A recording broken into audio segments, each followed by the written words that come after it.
Merci de rester avec nous. C'est la dernière partie de New World Forum Covid-19, le bilan de la riposte avec le docteur Sosino Aoussi, le secrétaire général du ministère de la Santé et de l'Hygiène publique du Togo, épidémiologiste, tout comme le professeur Didier Ekwevi, qui est chef de département de santé publique à l'université de Lomé.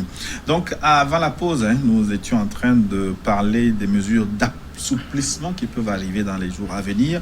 Et dans la foulée, on nous annonce l'ouverture des frontières aériennes avec quelques vols qui vont arriver au Togo. Docteur Aoussi, est-ce que c'est le temps? Beaucoup se posent la question de permettre aux avions qui quittent des pays très touchés d'atterrir dans les pays africains. Bien, merci beaucoup Gilles, bienvenue encore. Alors, à ma connaissance, il n'est pas prévu, en tout cas dans les jours à venir, l'ouverture des frontières aériennes. Mais la seule chose que je sais, Air France dans plusieurs pays africains. Je crois avoir lu moi-même une note signée de l'ambassadeur du Togo en France qui incite tous les Togolais qui avaient été bloqués, qui devraient rentrer normalement au Togo, mais qui avaient été bloqués par les mesures prises par les gouvernements occidentaux, en tout cas pour faire face à la gestion de l'épidémie au coronavirus, qu'ils pouvaient s'inscrire à l'ambassade du Togo pour profiter d'un avion qui devra quitter, je crois que c'est le samedi, vendredi ou samedi prochain. Et le 23. Voilà, donc c'est le samedi. Qui devra quitter le samedi Paris pour Lomé. En ce moment, ça permettrait qu'eux aussi puissent rentrer au Togo. Donc, ce n'est pas l'ouverture de l'aéroport. Oui, mais en dehors de cette note dont vous parlez, il y a quand ils vont arriver, un calendrier qui circule, un calendrier de reprise des activités d'Air France avec des vols hebdomadaires dans plusieurs pays africains. Ça, moi, je n'ai pas connaissance. Donc, je ne peux pas faire de commentaires sur des choses que je ne connais pas. Mais de toutes les façons, si le gouvernement décide d'ouvrir les frontières, les mesures d'accompagnement vont suivre. Par exemple, si vous prenez le vol qui va arriver le 23, tous les Togolais qui vont arriver, nous, on va les accueillir, on va les installer dans les centres de suivi et ils vont bénéficier des tests, en tout cas, de tests diagnostiques, de détection de la maladie, je vais dire. Et puis, ceux qui sont infectés seront admis dans les centres de prise en charge. Ceux qui ne sont pas infectés, on va continuer le suivi jusqu'à terme, reprendre les tests et puis s'ils sont indemnes, ils vont rejoindre leur famille. Voilà. Ben, ça a été fait au début de l'épidémie, quand on sait que les premiers cas... Et c'est ça qui a sauvé le Togo. Parce que les premiers cas, d'ailleurs, jusqu'au 61e cas, les voyageurs positifs étaient plus nombreux que ceux à qui ils ont transmis la maladie. Aujourd'hui, le problème auquel on a fait face, c'est ceux qui sont infectés dans les pays voisins et qui sont rentrés par des voies détournées et qui ont fini par infecter d'autres personnes sur place, qui créent aujourd'hui les infections communautaires. Alors, professeur Eko, on va voir un nouveau tableau qui nous explique la répartition surtout des cas confirmés à travers tout le territoire du Togo. Comme on l'a dit, pratiquement toutes les préfectures sont touchées. Est-ce que c'est à dire que les mesures de bouclage, surtout du Grand Lomé, qui ont été comment on va dire, mise en place, que ces mesures n'ont pas marché? Non, ces mesures... Moi, je suis très optimiste. Je pense que les mesures ont marché. Ce n'est pas une question d'optimisme. Non. Voyons les courbes. Si vous prenez les 16 pays les graphiques, de la CEDEAO, vous savez que le Togo devait être 14e ou 15e en termes de nombre de cas. Donc, il faut le rapporter au nombre de cas par million d'habitants. Donc, il faut être quand même un peu plus optimiste.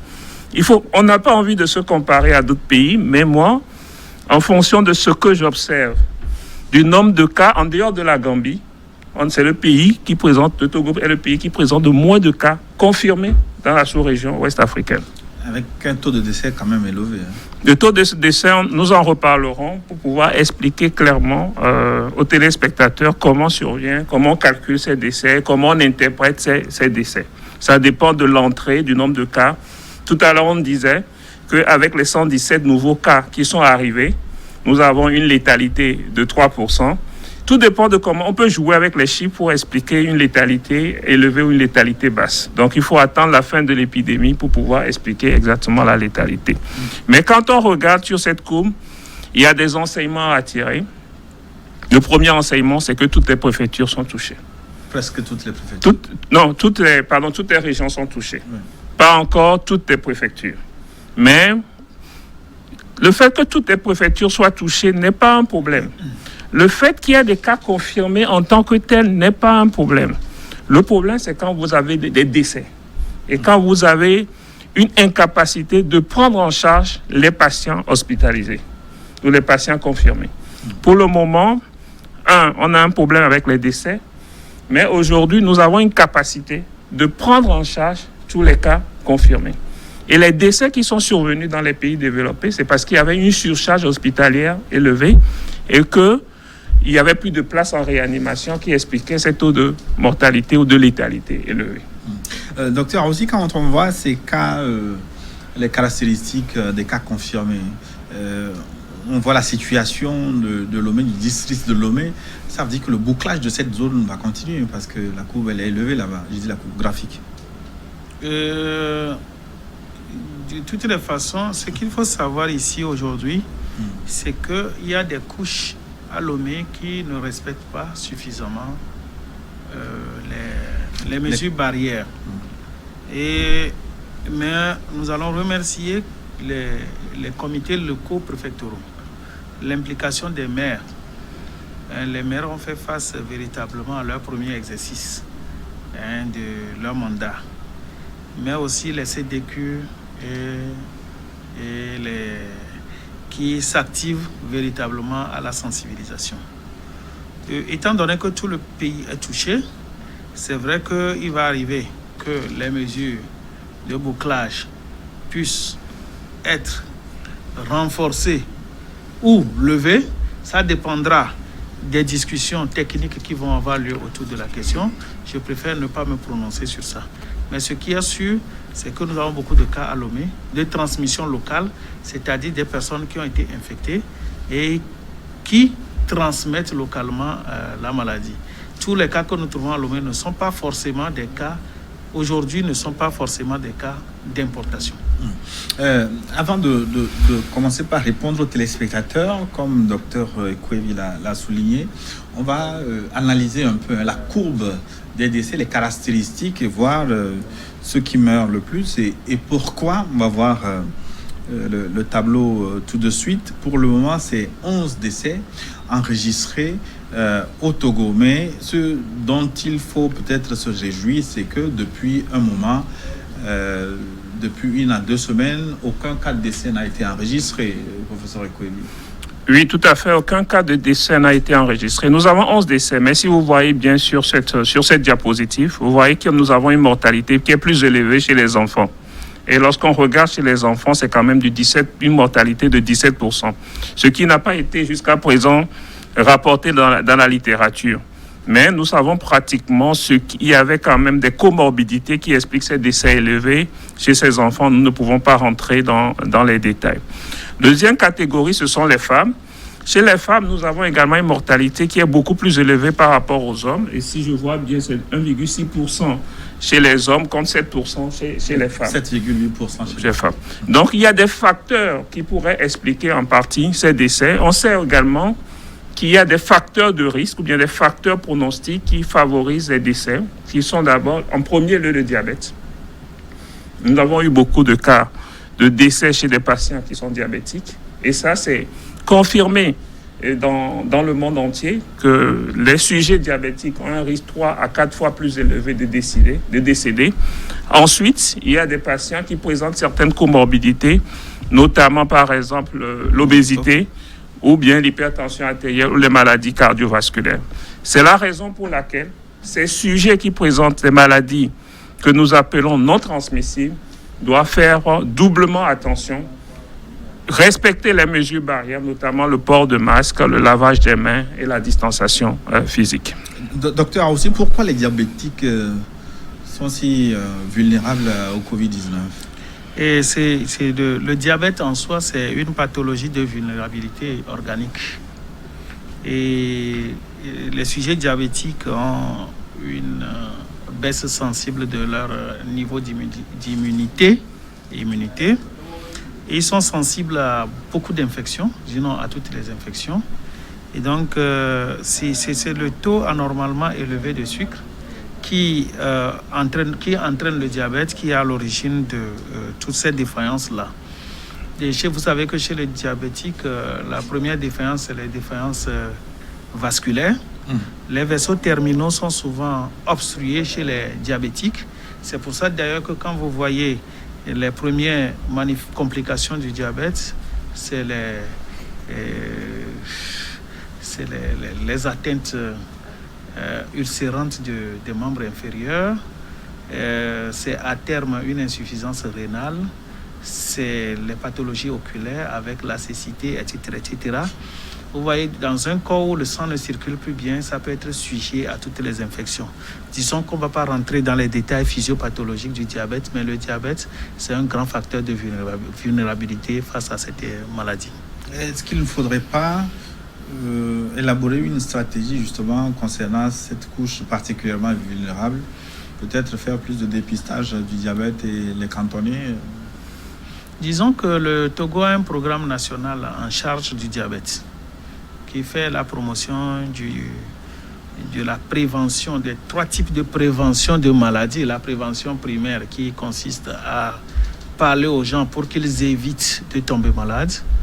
Et la prévention secondaire qui est que quand quelqu'un tombe malade, quand quelqu'un est déjà diabétique, pour qu'il ne fasse pas la forme compliquée de la maladie. Et le troisième type de la prévention qui est que si la maladie est déjà compliquée, il faut qu'on évite que ça aboutisse à un handicap définitif ou carrément à la mort. Dans ce sens, le programme national en charge du diabète est inclus dans les activités des maladies non transmissibles au ministère de la Santé, a pris en compte tous ces volets.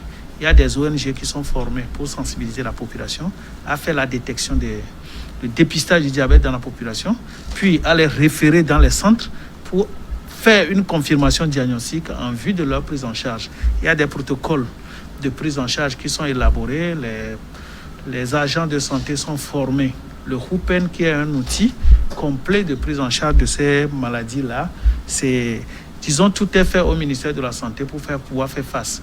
Ici, il s'agit de dire à la population que toutes les pathologies chroniques non transmissibles comme pathologies infectieuses chroniques sont des facteurs de vulnérabilité sont des déterminants négatifs pour le Covid-19.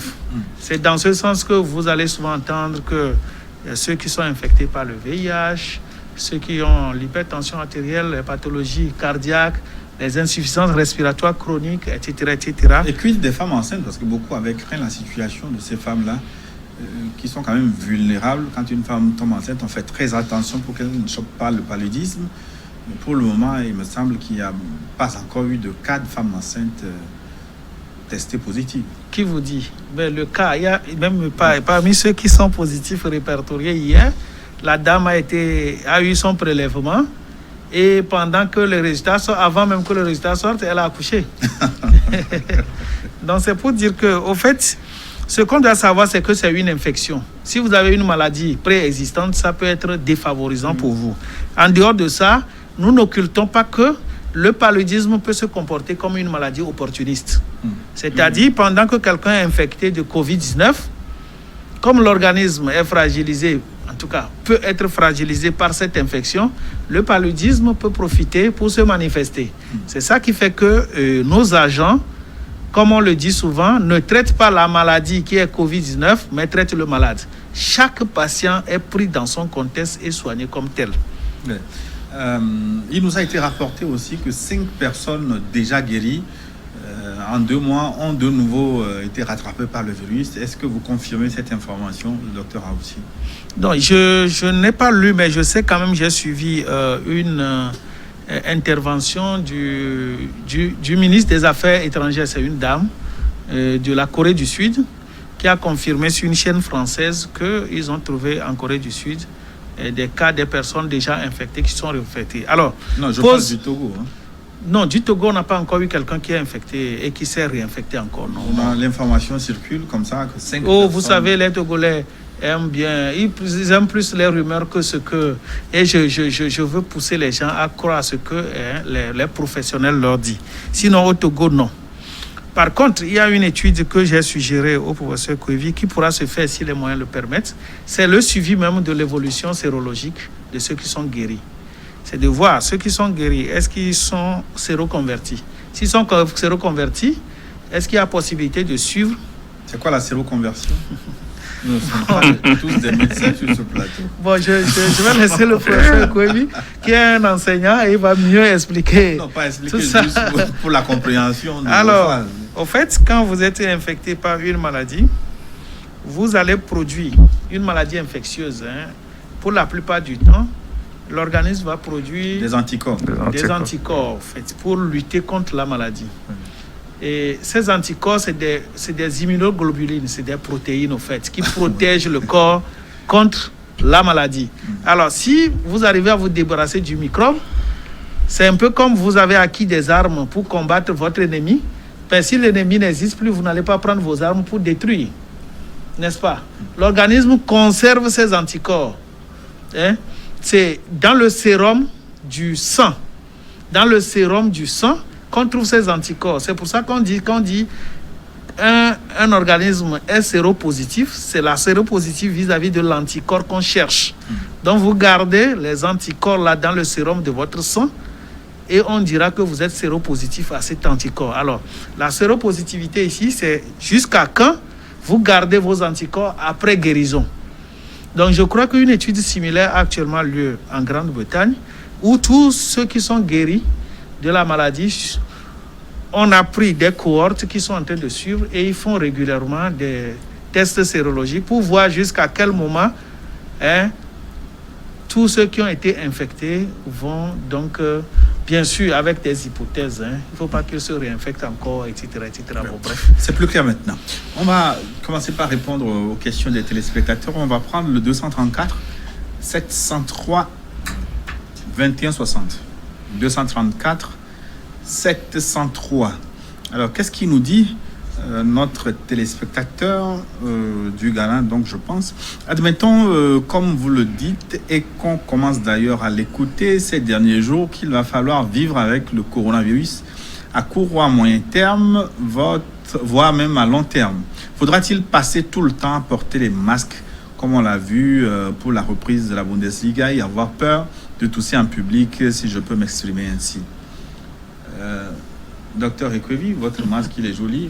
Faudra-t-il porter ça tout le temps? Non, tout à fait. Il y a deux choses qu'il faut expliquer.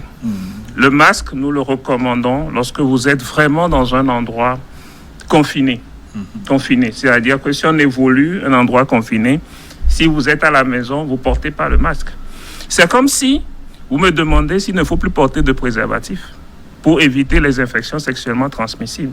C'est comme si vous me demandez je ne sais pas si de ne... Voilà. Non, c'est comme si vous me demandez de ne plus utiliser de moustiquaires imprégnés pour éviter le paludisme. Oui, ça, donc voilà, c'est que nous avons des moyens mécaniques qui empêchent d'avoir une maladie. Donc parmi ces moyens mécaniques, vous avez le masque, vous avez le préservatif et vous avez le moustiquaire imprégné. Donc nous allons apprendre à vivre du moins avec le masque, à le porter, surtout lorsque nous sommes dans des endroits où il y a du monde, lorsque je vais au supermarché, lorsque je vais au marché, lorsque je vais dans un endroit public, lorsque je serai par exemple à la messe, il faut apprendre à vivre avec. Et les masques, ce ne serait pas très pratique pour les rendez-vous galants. Donc, oui, mais et je vous dis que vous-même, en principe, tout le temps, vous devez être en masque. Oui, nous sommes masqués. J'ai le mien solidement enfoui dans les poches. Mais il faut porter le masque pour donner le bon exemple, ça c'est sûr. Alors, deuxième volet de la question, toujours dans le même sens de vivre avec le Covid, l'ouverture des frontières ici et là en Afrique. Est-ce que cela ne va pas... est-ce que ça va avantager les peuples africains dans cette guerre sanitaire quand on sait que l'Africain de nature n'est pas rigoureux avec lui-même, alors qu'il va falloir être plus discipliné et responsable à l'avenir? Oui, nous avons une population qui est très naïve, qui croit plutôt à les rumeurs qu'à des découvertes scientifiques. Vous avez vu tous les débats qui ont eu lieu autour des potions herbacées, et que les gens confondent aux médicaments et tout ça. Là, je ne vais pas venir sur ça. Dans la réalité, il y a des pays, à ma connaissance, qui n'ont jamais fermé la frontière. Est-ce que le Bénin avait fermé sa frontière? Je ne crois pas. Le Bénin n'avait pas fermé ses frontières. Le Bénin n'a jamais fermé. Le Ghana avait fermé, mais ils ont ouvert. Le Burkina avait fermé, ils ont ouvert. Mais nous, on a fermé. Oui, ça veut dire nous, on a fermé. Alors, qu'est-ce que ça pose comme problème? Nous sommes... Disons que c'est la colonisation qui a créé les frontières. Les peuples sont les mêmes. Même quand vous dites que les frontières sont fermées, les gens ont toujours des interactions. Et c'est ça qui pèse sur nous aujourd'hui. Si nous vivions dans un monde clos, dans une île, où nous avons fermé nos frontières, aujourd'hui, on aurait limité, on aurait fini avec Covid-19 au Togo. Alors, la question soulevée par le téléspectateur, c'est une question très très sensible. Est-ce que nous allons rester toujours fermés? Je crois que c'est des questions pour lesquelles il faut des réflexions stratégiques. Et ces réflexions stratégiques sont en cours. Et il n'est pas de mon autorité de dire exactement ce que le Togo va faire dans les jours à venir. Mais je veux vous assurer quand même que les réflexions sont en cours et le gouvernement prendra les actions qu'il faut au moment opportun. Une proposition du 93 55 62. 93 55 62.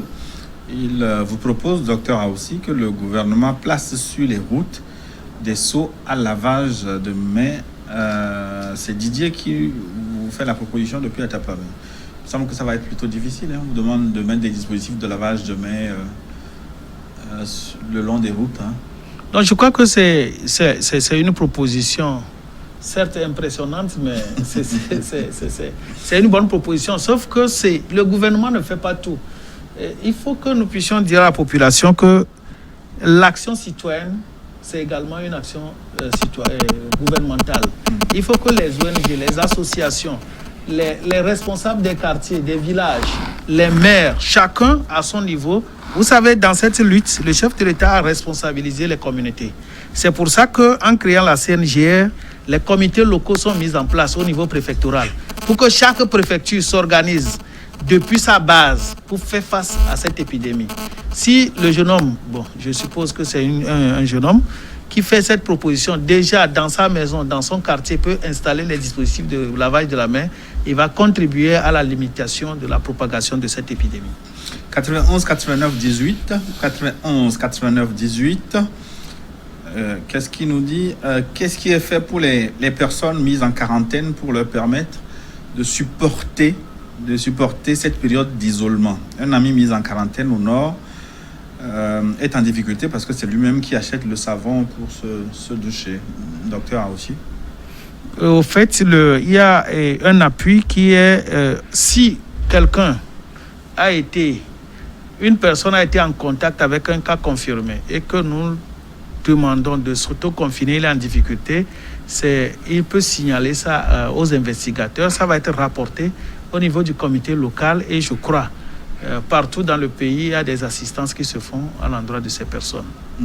Une question pour le professeur Ekwebi. Est-ce que les tests réalisés, c'est le 90, 96, 38 90, 96, 38. Est-ce que les tests réalisés ne peuvent pas se révéler positifs aussi sur d'autres grippés? Est-ce que d'autres grippes ne conduisent pas à la positivité du test coronavirus? Non, à ma connaissance, non. Mais à ma connaissance, non. Ce sont des tests qui sont très spécifiques au coronavirus de type 2, le SARS-CoV-2. Maintenant, après, c'est la difficulté de ces tests. Il faut savoir que les résultats dépendent également de la qualité du prélèvement. Et même dans les pays très développés, on nous dit globalement qu'il y a 30% de faux négatifs. C'est-à-dire que vous pouvez être positif, mais avoir un résultat négatif. Mais pour ce qui est du coronavirus, ce sont des tests qui sont ciblés spécifiquement à ce type de virus. Le 91 62 16. 91 62 16. Alors, il nous demande de lui répondre sans détour. Est-ce qu'il voudrait savoir si le Togo dispose des tests pour les 8 millions environ de population pour déceler systématiquement d'éventuels cas de Covid-19 en vue de la riposte plus efficace? Deuxièmement, les cas confirmés à ce jour sont-ils ceux que le comité Covid-19 a mis en quarantaine ou ce sont des cas découverts de façon accidentelle, bien sûr, après les tests? C'est Richard, un fidèle téléspectateur de Kala. On le salue de passage. Première question donc de notre ami, est-ce que vous avez les moyens au ministère de la Santé pour tester les 8 millions de Togolais? Est-ce que le Togo a les moyens pour tester 8 millions de Togolais? Mais je crois que peut-être M. Richard n'a pas suivi le développement de l'émission. Sinon, il n'aurait pas posé cette question. Il y a une étude qui a été conduite qui a montré que moins de 2 Togolais sur 100 dans les populations à risque, en tout cas dans les professions à risque, étaient simplement infectés. Alors, faut-il gaspiller de l'argent pour tester 8 millions de Togolais? Je crois que ce n'est pas ça la question. Mais je peux vous dire qu'aujourd'hui, nous avons suffisamment de tests pour continuer par conduire ce que nous faisons déjà, notamment le test systématique chez tous les voyageurs qui rentrent, le test systématique chez tous les contacts répertoriés autour des cas positifs, mais aussi le test pour toutes les personnes qui appellent le 111 et qui signalent des symptômes qui pouvaient s'assimiler à ceux de Covid-19. Eux ont fait l'investigation. Si ça s'avère proche des symptômes de Covid-19, ils bénéficient d'un prélèvement et parmi eux, il y a des positifs également qui sont retrouvés. Et voilà. Docteur Récuville, le deuxième volet de la question, les cas confirmés à ce jour sont-ils ceux que le comité Covid-19 a mis en quarantaine ou ce sont des cas découverts pêle-mêle de façon accidentelle? Non, il n'y a pas de...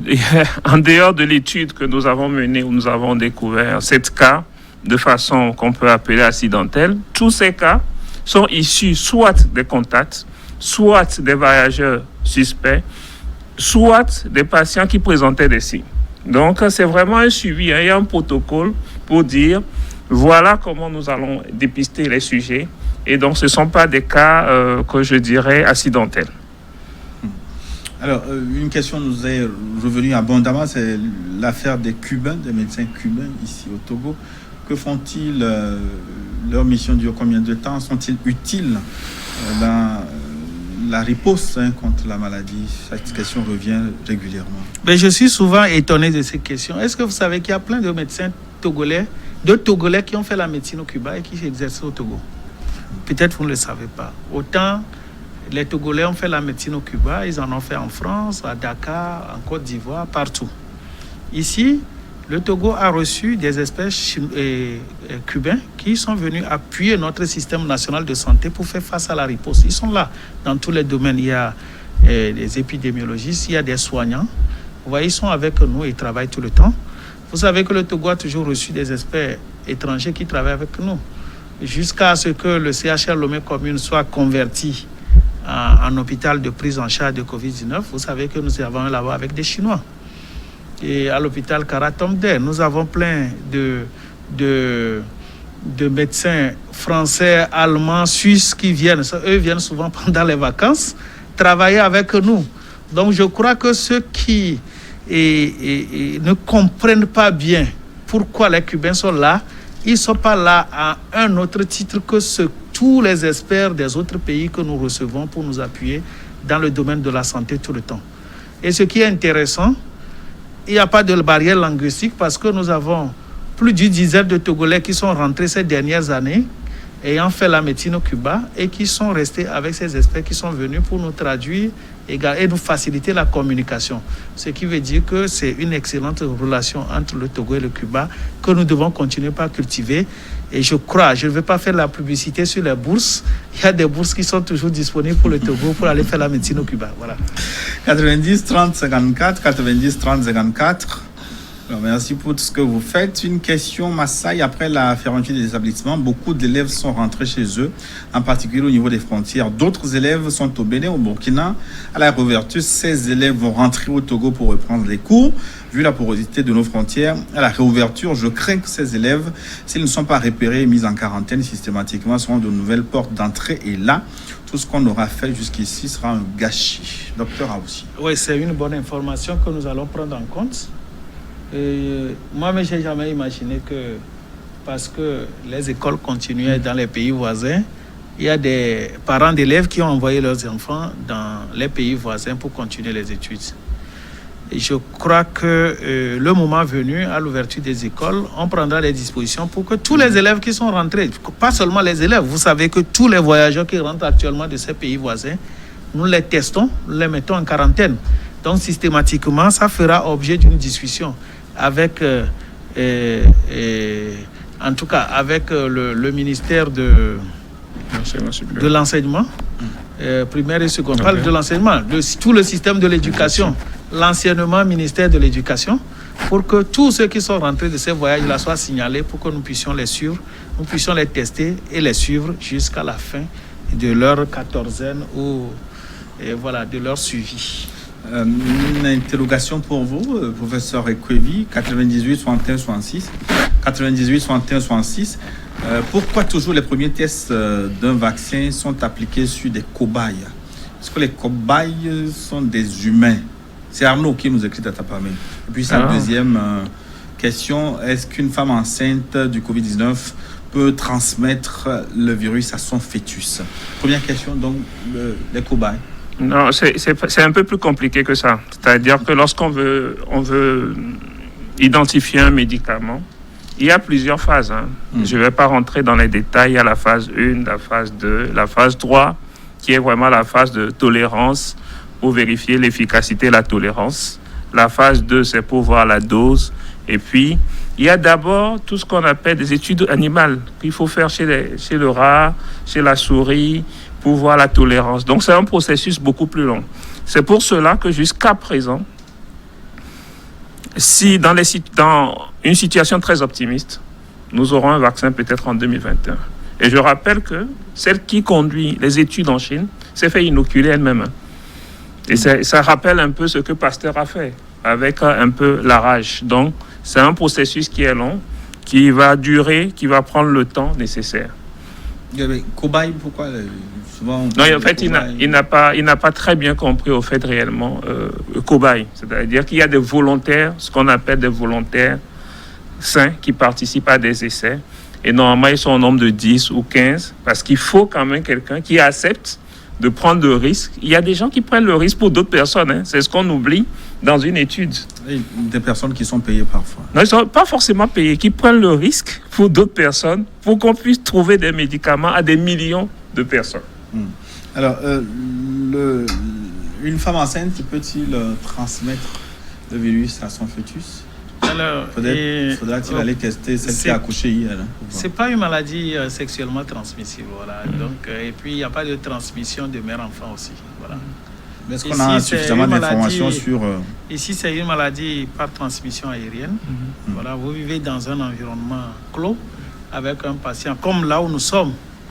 Par exemple, vous qui n'avez pas porté le masque, si vous étiez infecté, c'est sûr que vous nous avez exposé au virus. Voilà. Mais malgré vos masques, parce que vous êtes bien masqué. Oui, le type de masque que moi je porte, par exemple, vous protège contre le virus que je peux vous transmettre, mais ne me protège pas forcément contre ce que vous pouvez me transmettre. Voilà.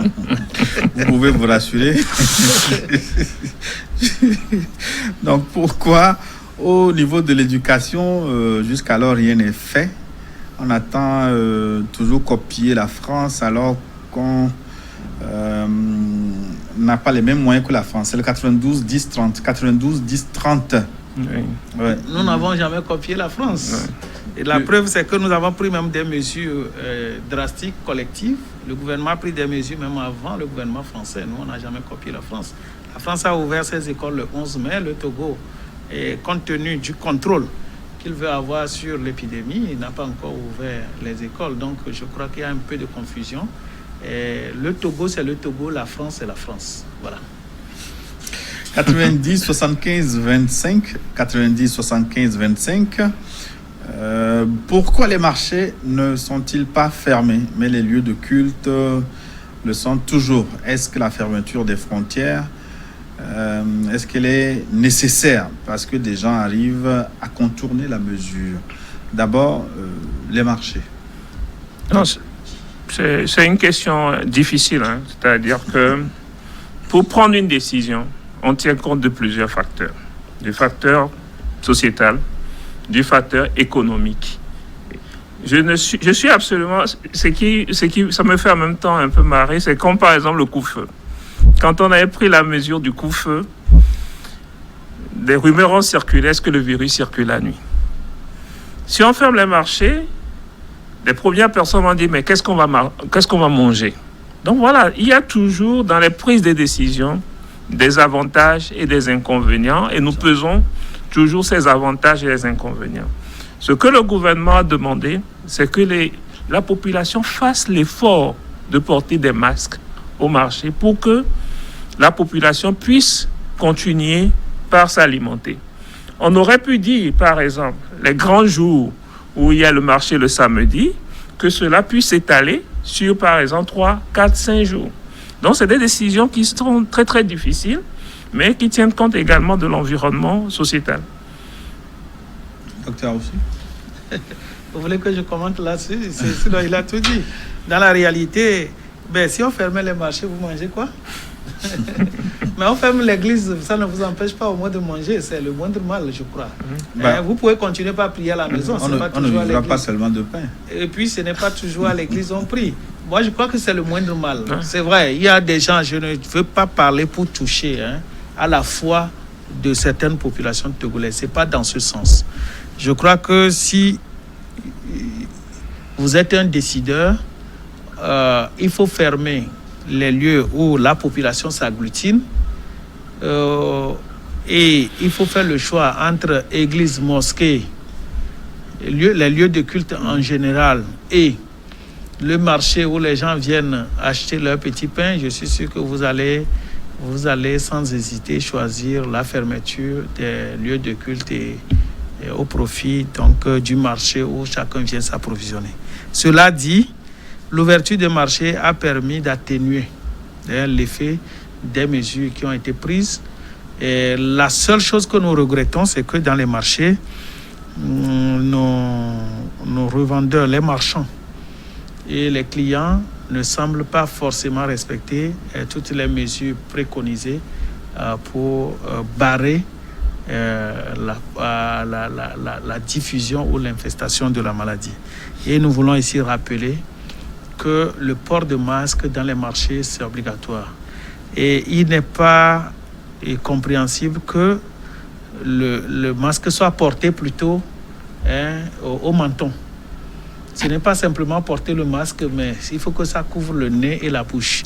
Je suis même mal à l'aise de voir certains responsables parler sur vos écrans avec le nez dehors.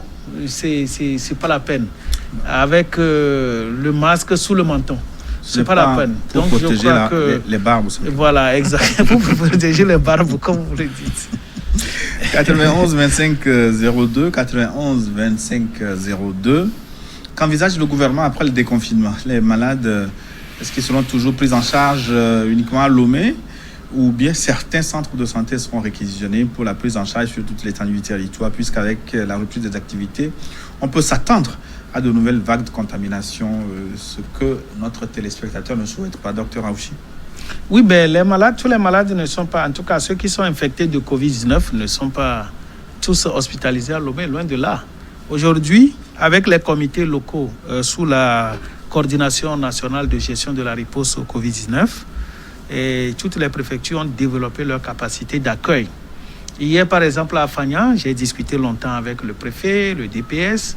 Et rapidement, ils ont trouvé un endroit où tous les cas qui ont été trouvés ont été bien lotis et donc mis sous traitement. Et j'ai appelé aujourd'hui le DPS de Tchamba, également le préfet, le chef traditionnel, le maire. Ils se sont mobilisés, ils ont déplacé les patients. À Sotoubois, ils ont enlevé d'Adiengré à Sotoubois et à Mlamé également. Et vous imaginez même qu'à Kébou, c'est l'une des dernières préfectures créées là. Ils ont identifié rapidement un centre de santé qui est à 17 km sur la route de Djon en allant vers Kabina. À 17 km, c'est Ayagba, c'est l'USP d'Ayagba qu'ils ont réquisitionné et c'est là où ils ont gardé les cas. Bref, tout est mis en place. Djarkbanga, où c'est une préfecture vraiment en construction grâce à la politique de développement de la plaine de Meaux est mise en place par le chef de l'État, vous vous rappelez, au début des années 2010. Alors, c'est pour dire simplement que toutes les préfectures se débrouillent, se battent actuellement pour pouvoir prendre en charge leur cas. Et nous, notre rôle au niveau central, c'est de les appuyer, de les orienter et de mettre tout ce qu'il y a faux à leur disposition. Ça veut dire que quoi? Ils font les réquisitions, ça vient. Les requêtes plutôt, ça vient. Et puis, nous envoyons ces requêtes-là au niveau supérieur. Et puis après, et dès que nous avons le OK, on leur donne tous les intrants nécessaires pour la mise en œuvre de toutes les activités qu'ils veulent faire au niveau opérationnel. Voilà. 91 98 13. 91 98 13. Alors, sa question est bien longue. On va prendre le dernier volet. Il a une proposition sur les mesures barrières, surtout le port de cache-nez et des thermoflash aux checkpoints des forces anti-pandémie pour flasher tout usager et isoler les cas suspects. Cette question de cache-nez nous est revenue abondamment. Professeur Ekwevi, pourquoi jusqu'à présent le port de masque n'est pas rendu obligatoire? Ou faudrait-il une nouvelle étude épidémiologique sur la question? Non. C'est pas cela. C'est-à-dire que il y a ce que nous appelons une décision scientifique. Moi, je parle en tant que scientifique. Oui. Il y a la décision scientifique et puis il y a la décision politique. Et chacun est dans son rôle. Est-ce que le masque est utile? Oui, c'est des mesures barrières. C'est-à-dire que c'est sûr que ça permet de réduire la transmission. Ça, c'est sûr. De toutes les façons, tous les pays ont hésité. Mais un consensus est assez clair aujourd'hui qu'il faut aller vers le port généralisé du masque. Maintenant, est-ce que ça protège à 100%? Il faut encore faire des études. On n'est pas là. Tout ce que vous avez comme moyen, en attendant la décision politique, c'est de l'utiliser. C'est pour cela qu'on est très mal à l'aise avec vous aujourd'hui. Quand vous n'avez pas de masque, on est très très mal à l'aise avec vous. Parce que si vous avez mis un masque, et nous avons mis un masque, on serait parti d'ici très à l'aise. J'attends la décision politique. Non. J'attends la décision politique qui va le rendre obligatoire. Pas forcément. Professeur, aussi pourquoi? Qu'est-ce que vous attendez donc? Vous savez, et une chose est de prendre des lois et puis des dispositions réglementaires qui en découlent. Mais une autre chose est d'anticiper, avant de prendre ces mesures-là, comment les mettre en application. Aujourd'hui, il y a ce qu'on appelle l'effet domino dans une société. Si vous avez 60% des habitants de Lomé qui portent les masques, les 4 qui ne portent pas souvent, en tout cas 6 personnes sur 10 qui portent les masques, les 4 qui ne portent pas souvent, ils vont commencer par se poser des questions. Jusqu'à ce que 2 autres y adhèrent. Il va rester que 2. Ces 2-là seront considérés comme des gens qui ne sont pas mentalement bien réglés. Parce qu'on va se demander, mais pourquoi tout le monde porte le masque, eux ne portent pas? Ils finiront par se conformer. Et ça rentre dans le cadre de ce qu'on peut appeler le conformisme social. Autrement dit, vous accompagnez tout le monde à l'église, quand les gens se mettent à genoux et que vous êtes toujours debout, on va commencer par se poser la question si vous êtes normal. Rentrez pas dans la normalité. Ici, c'est d'amener peu à peu, de façon pédagogique, la population à adhérer au masque. Mais si aujourd'hui le gouvernement prend, à travers le ministère, je ne sais pas lequel, prend un arrêté pour dire que nous rendons le masque obligatoire et que les gens ne le portent pas, comment faites? Vous les fessez? Vous les emprisonnez? Vous les amendez? Qu'est-ce que vous faites concrètement? Mais en fait, c'est ça. Plusieurs pays dont les populations sont plus importantes que le Togo ont déjà rendu le port de masque obligatoire. Oui, Est-ce qu'il faut trouver des réponses à toutes ces questions avant? Très bien, il faut toujours trouver, parce qu'il faut voir l'applicabilité. Vous voyez comment ça se passe en France, c'est compliqué. C'est-à-dire, il faut avoir une maîtrise, une certaine maîtrise des dispositions qu'on veut prendre d'abord avant d'avancer. Le port de masque au Togo, on n'a pas. Je vais vous donner un exemple. Le Togo, c'est un pays. Non, c'est un pays à part. Vous vous rappelez le casque, le port de casque. Et ça, il faut tirer chapeau au ministère de la Sécurité. Parce que quand la loi a été votée et que des dispositions réglementaires ont été prises, qu'est-ce que le ministère de la Sécurité avait fait? Vous vous rappelez bien, il y avait des gendarmes, des policiers qui étaient à chaque feu rouge. Personne ne brusquait personne. Vous êtes au véhicule, vous ne savez pas mettre la ceinture, on vous arrête, On vous montre comment on met une ceinture de sécurité. On ne parle pas de brusquer, à on moto, parle de prendre la décision politique. À moto, on vous prend et on vous fait acheter le casque que vous portez. Si vous avez constaté les mesures qui sont prises, vous voyez déjà qu'à chaque feu rouge, les policiers tentent de discuter, de dialoguer avec ceux qui sont en moto pour leur demander. Et il y a même, moi-même, j'ai vu, on a demandé des hommes en moto sans masque, on leur a fait acheter les masques qu'ils ont portés. Ça veut dire que nous avons commencé par les mesures de sensibilisation. Peu à peu, je crois qu'on ne tardera pas, si l'épidémie continue, à prendre des dispositions beaucoup plus rigoureuses pour faire porter le masque à toute la population. Une dernière question, 96 19 39. 96 19 39. La question s'adresse spécifiquement au secrétaire général, il me semble. Où en sommes-nous avec la mise en place des centres de riposte régionaux dont avait parlé le gouvernement quand on sait que le déconfinement dans un futur proche semble imminent, alors qu'on n'a pas encore jugulé le virus qui nous tourne en bourrique et qu'il va falloir vivre avec désormais là, à en croire les observateurs avisés que vous êtes. Oui, bien sûr, c'est en cours. Et s'il veut, je ne sais pas dans quelle région, je lui donne précisément là où les travaux sont en cours. Je peux rappeler rapidement. Et pour ceux qui connaissent la préfecture de Thônes, c'est le centre de santé d'Aloac qui a été identifié. Les travaux sont en cours. Pour la région de la Kara, c'est le centre de santé de Kara Sud. Et les travaux sont déjà en cours. Pour ceux qui sont dans la région des Savanes, c'est le centre des jeunes de Sokodé qui est en cours de réhabilitation. Dans la région des plateaux, nous n'avons pas identifié un seul centre. La région des plateaux étant vaste, 12 préfectures, nous avons identifié un centre de prise en charge à Kpalimé, un centre de prise en charge à Takpamé. Et puis dans la région maritime inclut Lomé. Et comme pour le moment, Lomé a une grande capacité d'accueil, vous connaissez déjà toutes les dispositions qui sont prises à Lomé. Voilà. D'accord. Merci. Nous arrivons déjà à la fin de notre forum. Professeur Ekobi, ce fut de nouveau un plaisir de vous avoir eu. Merci beaucoup. Merci Gilles. Merci aux téléspectateurs.